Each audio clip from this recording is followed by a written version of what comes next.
sudah demo dan saya mau kasih tahu sekarang kegiatan bukan nasional. Nah, kita perkembangan dunia ini sekarang konflik antara Israel dengan Rusia Ukraina ini sangat dampak semua, bukan hanya di Indonesia, ini di luar negeri juga. Kita memang pasokan, salah satu pasokan bahan baku minyak tanah, tapi kita pasokan dan Rusia.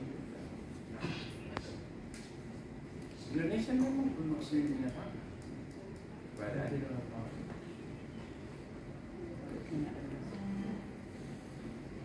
kita ini lamongan kita salah satu produksi minyak. Tapi ya jadi di mana-mana. Bukan lagi ini bukan persoalan nasional. Jadi aspirasinya akan kami lakukan setelah ini. Tapi maaf saya tahu bahwa kemarin juga ada demo penolakan undang segala itu semua mahasiswa yang ada di kota. Saya undang, mari kita duduk sama-sama kita bicara dengan hati-hati. Dulu hari ini tadi baru selesai dari Muhammadiyah datang ke sini. Jujur bahwa coba kalian bisa buat sesuatu kegiatan yang dampaknya langsung kepada masyarakat. Saya respon. Muhammadiyah bersama selesai, yaitu mereka bikin seminar kaitannya dengan perempuan yang terjadi kemarin, yang meninggal di tadi.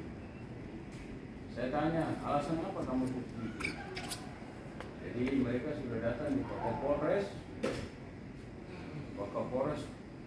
arahkan datang Pemda Kota Tua, maka orang datang. Saya respon, kamu bikin. Tidak ada sedikit pun pemerintah menolak hal-hal seperti itu, karena ini adalah bagaimana dampak langsung kepada masyarakat di bawah. Itu yang saya ingin anak-anak kita ya. Orang kan calon intelektual yang nantinya mengganti kami ini, apalagi jabatan wali kota, wakil wali kota, DPR 20, jadi itu kami 22 itu jabatan politik yang duduk di sini karena keren. Masa saya umur datang di saya itu saya tolak, salah. Kalau ada punya prinsip begitu salah. Jabatan ini adalah jabatan yang dipilih oleh masyarakat. Ketika ditolak bahwa dia tidak mau lagi jadi politisi. Politik itu identik dengan orang lain. Supaya adik-adik itu tahu. Jabatan politik itu identik dengan orang lain. Karena orang lain maka kita duduk di wakil wali kota, terus DPR. Kalau menolak masyarakat berarti menolak. Saya senang kalau Anda datang bicara dengan saya, dulu bagaimana kita menyatukan pikiran, bagaimana merubah image Kota Tua, anak-anak Kota Tua. Calon birokrat semua. Kalau saya masalah demo ini tidak ada masalah bagi saya, karena nanti kalau tidak tanggapi, akhirnya kayak orang gila. Contoh orang gila di jalan-jalan itu. Kalau dia bicara kan tidak ada yang tanggapi. Akhirnya sudah begitu. Tapi kalau yang datang seperti ini, berarti kan orang mau dihargai. Jangan saja kita mau dihargai, tapi harus dari kalian. Itu prinsip politisi. Saya dulu birokrasi 29 tahun, saya jadi pegawai negeri birokrasi. Hanya saya masuk di politik. Saya memahami politik itu seperti apa. Politik identik dengan orang lain. Supaya tahu. Jangan berpikir bahwa kita sudah DPR nanti besok-besok kita jadi DPR lagi, belum tentu. Atau saya jadi wakil wali kota, besok-besok saya jadi wakil wali kota belum tentu. Karena apa? Karena tidak berbuat kepada masyarakat, maka masyarakat akan tidak bisa tahu. Ya toh? Betul nggak tidak? Jadi saya tidak masuk di sini, nanti kita teruskan. Tapi saya hanya berikan penjelasan sedikit. Ada adik-adik dong. Apa hakikatnya memperjuangkan sesuatu? Ya. Kita ketua ini PAD kita supaya kamu orang bisa tahu bahwa PAD kita tidak bisa menunjang kita punya DAU dan DAK. Kita ini banyak subsidi pemerintah pusat terhadap daerah. Kita PAD tidak sampai 40 miliar. Ada perusahaan apa ada di sini? Ada pemasukan apa lagi ada di sini? Kita semua pajak. Retribusi yang tadi, pajak retribusi. Mungkin yang paling besar itu mungkin di spill dengan itu. Maka saya minta, mari kita sama-sama pikiran bagaimana merubah image Kota Tua ini supaya orang selalu datang invest di Kota Tua.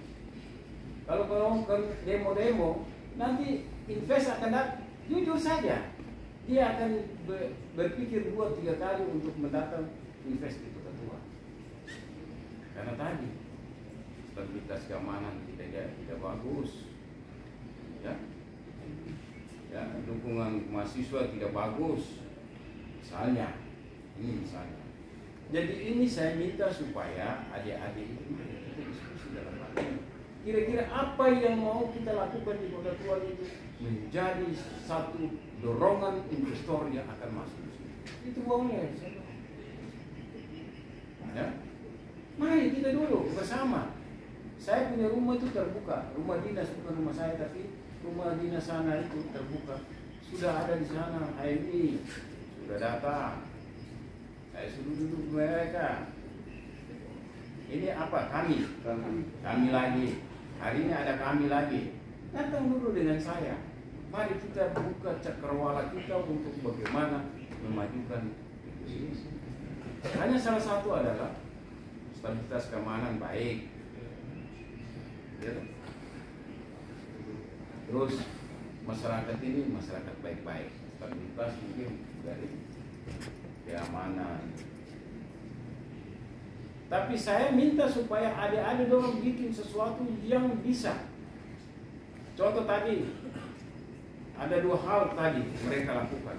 Adalah bagaimana mengkomunikasikan kejadian Kota Tua misalnya. Itu antara Tiong dengan apa SKB. Mereka datang di kita, saya salut. Saya bilang bikin. Saya tidak punya duit, tapi saya upayakan cari duit untuk kegiatan. Saya senang yang begitu-begitu. Artinya apa tadi? Berarti meramu apa yang sudah terjadi ini untuk jadi baik. Ya. Ini yang terjadi. Mereka datang tadi, saya bilang saya salut. Bikin. Saya tanya, mau demo atau tidak? Kami tidak demo lagi. Karena kami selalu datang jadi pewakil. Oke, bikin. Jadi, coba kamu orang ciptakan. Jangan bikin hal-hal yang memang ini demo itu betul aspirasi kita. Kita dari besar, tapi mohon maaf. Kota Tua ini begitu dia di sini kita tanda tangan wali kota, paling harus sampai tidak ada gunanya. Karena apa? Satu hal yang kita harus ucapkan bahwa kita punya dana yang ada di lantai subsidi. Daerah lain subsidi untuk Kota Tua. Karena kita tidak punya perusahaan besar-besar yang ada di sini. Yang ada yang tinggi, sekarang nih, apa namanya? SIS. Dia operasional apa yang operasi di sana? Belum dampak. Jadi ini yang perlu nanti adik-adik camkan. Agar saya tidak saya terima kasih atas punya pikiran-pikiran bagaimana merubah ini. Tapi bikin pikiran-pikiran merubah itu melihat kondisi apply perempuan-perempuan ini. Jadi dorongan untuk bagaimana diperlakukan perempuan yang ada. Saya jujur kalau perempuan saya nangis. Karena apa? Perempuan melahirkan saya, membesarkan saya, janda. Oke, saya punya bapak tinggalkan saya itu, saya semea Palestina. Karena seorang perempuan mulai begitu gigih untuk bagaimana membesarkan saya dan saya seperti itu. Saya akui, tapi coba dorongan perempuan itu pengaruh laki-laki. Bagaimana kita ciptakan kegiatan-kegiatan yang melahirkan terjadi. Kondisi yang sekarang ini, yang dua tadi Muhammadiyah tadi, satu adalah menginginkan supaya penanganan terhadap kematian perempuan yang ada, yang saat itu ada di Ngadi. Dua, mereka melihat kondisi antara Kiong dengan SKB luar biasa. Itu tadi. Mari anda duduk, ketemu saya, mari kita diskusi. Kira-kira buat supaya bisa mendatangkan investor tadi. Kalau kita mendatangkan investor, maka ada kemajuan. Di sini salah satu adalah kita daerah pariwisata. Kota Tua ini hanya menghasilkan dua faktor sektor yang bisa kita datangkan PAD kita. Pertama yaitu pariwisata, kedua kelautan. Kelautan termasuk perikanan yang tadi kita hasil.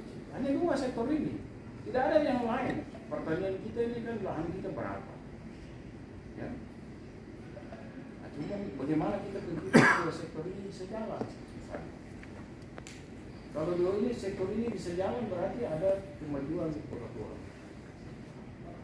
Kaitannya dengan penolakan ibu kota.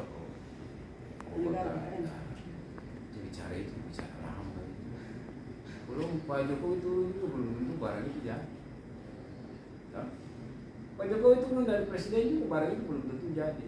Kebijakan presiden lainnya kan belum tentu sama dengan kegiatan presiden Pak Jokowi. Jadi kita jangan masuk ke sana lah. Tidak ada. Sampai presiden Pak Jokowi turun belum bisa di sana masih gelap. Karena terus berat di sana. Lahannya memang sudah siap, tapi untuk pengalihan ibu kota ke sana mungkin ketika kita lihat presiden lain lebih faktor ini nanti buang-buang anggaran saja mungkin. Tapi ya kita sebagai daerah harus dan memang jujur bahwa dan sistem APBN tidak sama sistemnya. Ini supaya Pak Adi tahu ya. Kita dibesarkan ini karena APBN. Rumah-rumah yang tadi, rumah susun segala itu APBN. Bukan APBN. Itu APBN. Rumah sakit itu APBN. Yang Kiong di bawah itu nanti itu APBN. APBN sekarang ini kalau kita terlambat mengusulkan maka di sistemnya ada. Jadi jangan khawatir, itu serahkan ke pemerintah untuk bagaimana memang daerah itu. Insya Allah kalau mau kerjasama dengan kita akan berpikir ya untuk bagaimana daerah ini bisa maju dan bisa sejahtera. Kita punya supaya tahu adik-adik anggaran kita kecil. Daerah lain itu kalau kabupaten saja 1 triliun lebih. Supaya ada tahu.